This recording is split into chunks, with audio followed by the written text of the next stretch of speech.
Eleanor was never supposed to be there. Eleanor Shellstrop dies and wakes up in what appears to be paradise. Michael welcomes her by name, shows her a file detailing a life of extraordinary selflessness, and assigns her a soulmate. The problem is immediate and total. The file isn't hers. Eleanor Shellstrop from Arizona sold fake medicine to elderly people for a living, stole from her friends, and spent her adult life avoiding every form of responsibility available to be avoided. The show treats her arrival as a clerical error, a computer glitch that placed the wrong Eleanor in the good place neighborhood. The theory says it wasn't a glitch. It was the most sophisticated entry point Michael could design for his experiment. Eleanor had to be the one who didn't belong, specifically because her recognition that she didn't belong was the engine the entire psychological torture machine required. A person who believed they deserved to be there would accept the environment and settle.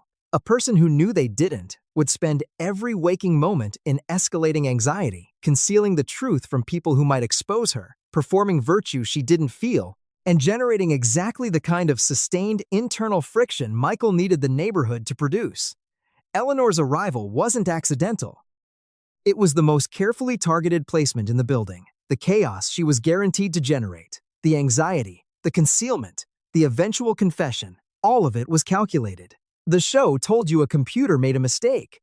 The theory says a demon made a choice. Michael was the real subject all along.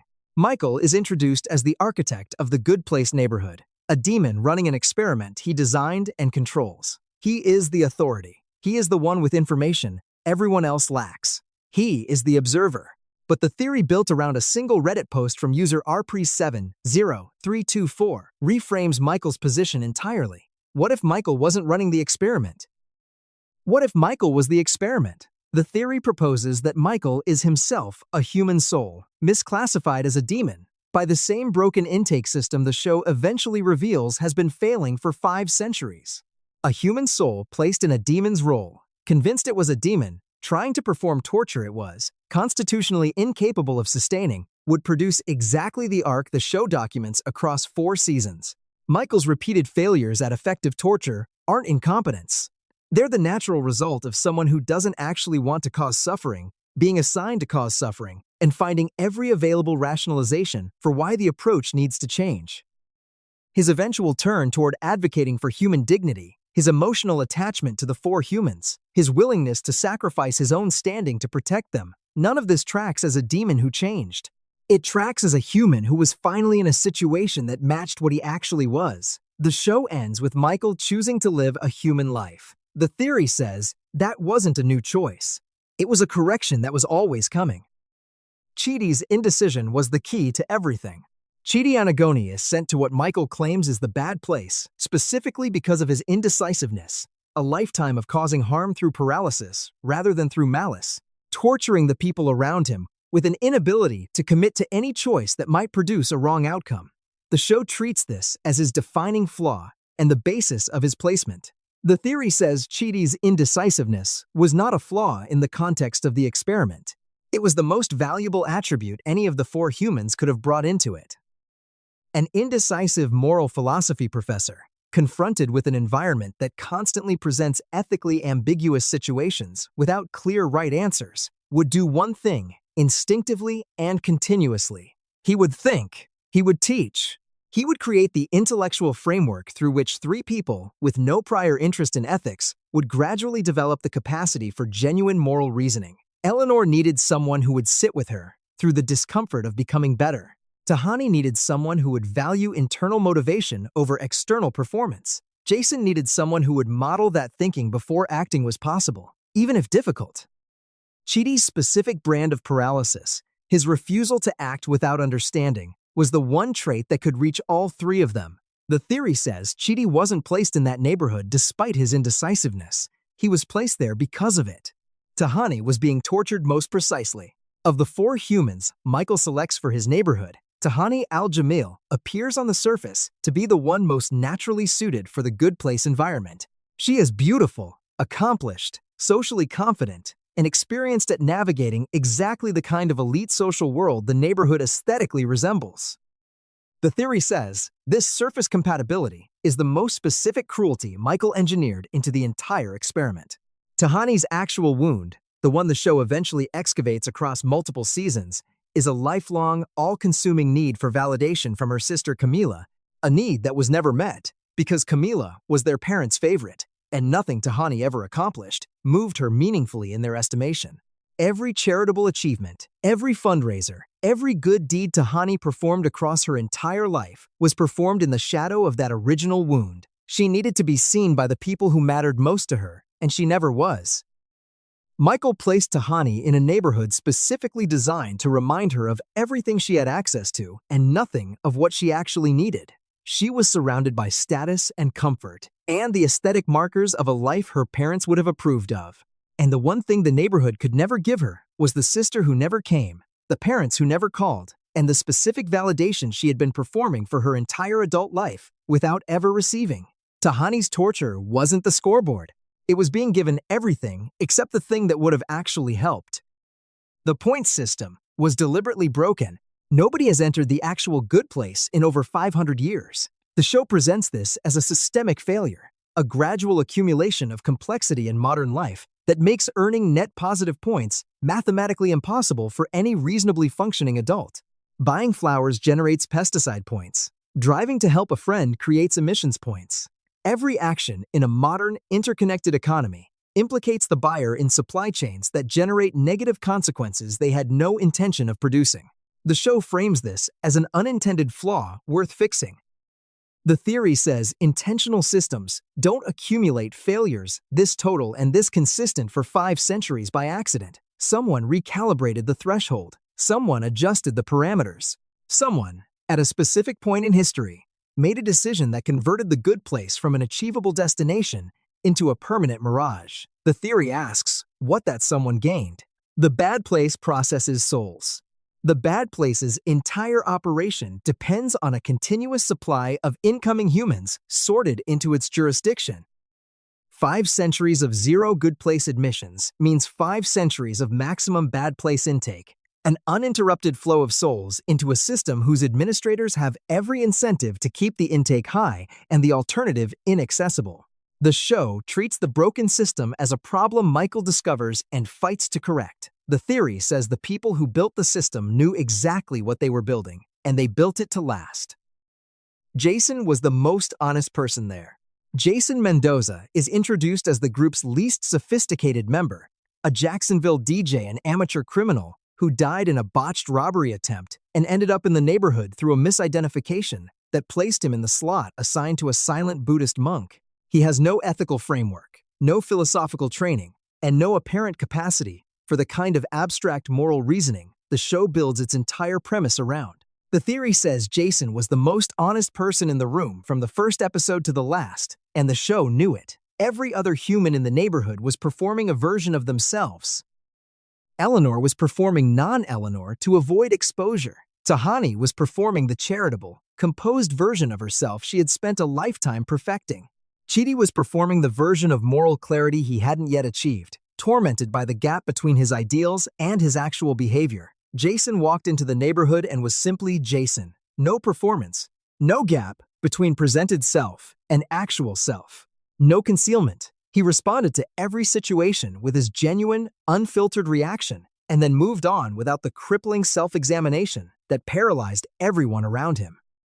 The theory points to Jason's guess in Season 1 that they were on a prank show as the single most accurate read anyone gave the neighborhood from inside it.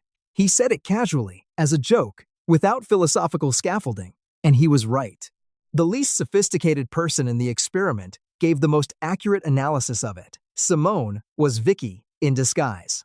Simone Garnett is introduced in Season 3 as a neuroscientist and Chidi's girlfriend on Earth, a character who then appears in Season 4 as a newly arrived soul in the rebooted experiment. She is Australian. Her accent is noticeably inconsistent, shifting across her scenes in ways the show never addresses as intentional. The theory built around this inconsistency, circulated across Reddit in the weeks following Season 4's premiere, points to a specific earlier scene in which the demon Vicky explicitly complains about never having gotten to use her excellent Australian accent in the original neighborhood experiment. Vicky is established across Season 2 as the demon most aggrieved by her limited role in Michael's design. the one who eventually stages an internal rebellion and takes control of the experiment away from Michael entirely. A demon that ambitious, with a documented fixation on an Australian performance she never got to deploy, appearing in the rebooted experiment as an Australian character nobody in the neighborhood knew from before, is a casting decision the theory refuses to accept as coincidence. Simone's too good to be true presence as the ideal intellectual counterpoint to Chidi, appearing at precisely the moment the new experiment needed a destabilizing element Michael and the humans couldn't identify from inside it, tracks perfectly against Vicky's documented motivations. The show never confirmed it. The accent inconsistency was never explained. The theory says both silences are the confirmation. Chidi's memory wipe was torture, not sacrifice. In the Season 3 finale, Chidi volunteers to have his memory wiped, a decision the show frames as an act of genuine self-sacrifice performed to protect the integrity of the new experiment. He cannot know Eleanor in the rebooted neighborhood because his prior knowledge would compromise the results. He makes the choice, consciously, emotionally, with full understanding of what he is giving up. Eleanor watches him go. The show presents the moment as devastating but heroic. Chidi's indecisiveness finally resolved into one clean, courageous act. The theory reframes the entire scene. Chidi's memory wipe, from the bad place's perspective, is not a sacrifice the humans managed to extract from the situation. It is the most precisely calibrated torture Michael could have engineered for Eleanor specifically. Eleanor had spent her entire afterlife slowly, painfully learning to love someone. She had never loved anyone on Earth. The ability to form genuine attachment was the most significant growth her arc produced. And then, in the moment that growth was fully realized and fully felt, it was taken from her. Not through death or separation, but through something more specific and more cruel. The person she loved forgot her completely and stood in front of her, not knowing who she was, while she remembered everything. The show told you, Chidi chose it to save the experiment. The theory says the experiment was designed to produce exactly this moment. Eleanor's specific torture was always going to be love and its removal. Michael just found the most efficient delivery mechanism available. Janet is the show's actual god. Janet is described throughout the show as not a person, and also not a person, a supernatural assistant whose capabilities exceed every other entity in the Good Places universe by a margin the show never adequately explains within its own mythology. She creates matter from nothing. She remakes reality inside her void. She processes information at a scale that leaves every demon, judge, and cosmic bureaucrat in the show's hierarchy operating at what looks, comparatively, like a human level. She exists everywhere the show needs her to exist. She has access to every system, every realm, and every piece of information any character at any level of the afterlife's hierarchy has ever needed. The show's creator confirmed in a podcast interview that when he heard the theory that Janet is God, he found it genuinely interesting and did not say it was wrong. Derek, a being Janet creates from scratch inside her void, is eventually rebooted so many times, he becomes more advanced than any other entity in the universe. The show presents this as a joke about unlimited computation. The theory says it's a mirror. Derek becomes, through iteration, what Janet already is. She didn't evolve into her power across the show's run. She arrived with it. And a being who arrived with the power to create reality from nothing, who was present at every significant moment in the show's entire run from a position nobody ever thought to seriously question, has a name the show never used. The theory says the name was always there. The show just never made you look directly at it. The bad place was winning the whole time. The experiment Michael runs, the one that eventually reforms the entire afterlife system, is presented in the show's final act as a genuine victory over the bad place's 5-century stranglehold on human souls. Michael discovers the points flaw. Michael brings it to the judge. Michael convinces enough entities to implement a new door, a final exit through which souls can choose to disperse into the universe rather than exist in endless, empty perfection. The humans get through. The system is reformed. The show gives you a clean victory. The theory asks what the bad place actually loses. The answer, assembled carefully against what the show confirms, is almost nothing. The bad place continues operating. It continues processing souls. The reformed system changes the destination of a small fraction of incoming humans, while the fundamental machinery of the afterlife its bureaucracy, its power structures, its intake operation remains fully intact. Michael gets to be human for one lifetime. 4 humans get to walk through a door. And the entity that spent 5 centuries ensuring the good place was mathematically unreachable watches a handful of edge cases resolve in the opposition's favor and continues running the same system it has always run. The most effective torture the show ever depicted wasn't the neighborhood, it was the hope. Specifically constructed, specifically extended, and specifically designed to feel like it was almost working right up until the moment the people carrying it ran out of time to see whether it ever actually did. The real good place was always dying. The show's finale reveals something the audience was never prepared for. The actual good place, the real one, the destination everyone in the afterlife system has been working toward, has been slowly dying for centuries. Its inhabitants, overstimulated by endless perfection, have been dissolving into hollow, smiling shells who wander its streets without any remaining capacity for genuine experience or meaningful connection. The show presents the door as the solution, a final exit through which souls can choose to disperse entirely, trading eternal existence for peaceful non-existence. The theory says the finale wasn't revealing a solution, it was delivering a confession. The entire premise of The Good Place, that there is a good version of the afterlife worth reaching, worth fighting for, worth reforming a broken system to make accessible again, turns out to have been flawed from the moment The Good Place was built. Not because the builders did anything wrong, because the fundamental premise was wrong. Existence without end, in any environment, with any companions, doing anything, is not something the human soul was built to sustain. The Good Place isn't good. It is a different kind of prison, one with better architecture and no active cruelty, but a prison nonetheless, because permanence in any form is not peace. The door that Eleanor and Chidi, and eventually everyone walks through, isn't transcendence. It is the show admitting, in its final episodes, that the destination everyone spent 4 seasons trying to deserve was never the point. The becoming was the point. And once you've finished becoming, the destination turns out not to matter at all. Eleanor was in a coma the whole time. Eleanor Shellstrop never actually made it to the afterlife. She is lying in a hospital bed, hooked to machines, dying from the accident that was supposed to kill her in the pilot. And the entire show, every neighborhood, every reboot, every philosophical breakthrough is happening inside the mind of a woman using her final moments of consciousness to build the version of herself she never managed to become while she was actually alive. The theory's strongest anchor is something the show deliberately leaves unresolved. We never see Eleanor die. Every other character's death is described, referenced, or depicted at some point. Eleanor's is summarized by Michael in the pilot, a freak accident involving shopping carts and a truck, told secondhand, with her own memory of it conveniently erased. Each character in the neighborhood maps onto a different fragment of Eleanor's own psychology. Chidi is her buried yearning for moral clarity. Tahani is her fear of what status chasing produces. Jason is every impulsive decision she ever made without thinking. Michael is her lifelong distrust of authority. The show's finale, in which Eleanor is the last person to walk through the final door, maps onto a specific medical event if the coma theory holds. She is the last one to go because she is the one on the table. The door is Eleanor, finally letting go. 4 seasons of becoming a better person, compressed into the last hours of consciousness of someone who never had a single person in her real life sit down and tell her she was worth more than how she had been treating herself. The show told you she died in the first 60 seconds.